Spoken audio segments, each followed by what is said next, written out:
Yuqoridagi toshma elementlari sizga tanishmi? Keling, bugun shu haqida biroz gaplashamiz.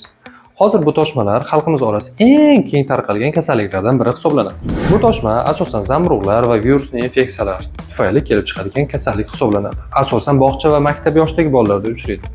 Bu toshmani boshqa toshma elementlaridan farqli tomoni og'iz bo'shlig'ida zamburug'li toshma elementlari va periferik qismda qo'l va oyoq sohalarida mayda qizil toshmalar bilan klinika berishi boshqa kasalliklardan farqlashimiz uchun juda katta rol o'ynaydi.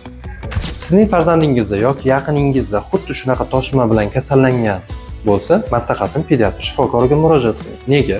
Chunki ko'pchilik shu yerda xato qilishadi. Yuqumli kasalliklar bilan adashtirib qo'yishadi. Yuqumli kasalliklarni davolash kursini olib, biz davolash kursini to'liq olmaganligimiz uchun davolash yetarli samara bermasligi mumkin. Davolash haqida biroz gaplashamiz. Birinchi navbatda simptomatik, ya'ni bolaning holatidan kelib chiqqan holatda. Ikkinchisi zamburug'larga qarshi dori vositalar va uchinchisi bizda virusga qarshi dori vositalari. Mahalliy dori vositalaridan foydalanish. Gapimiz yakunida nima demoqchiman? Bu kasallikni boshqa yuqumli kasalliklardan yana bitta farqi, bu kasallik bir necha oydan keyin yoki bir necha yildan keyin yana qaytadan takrorlanishi mumkin. Shuning uchun gigiyena va tozalikka rioya qilishingizni so'raladi. Rahmat.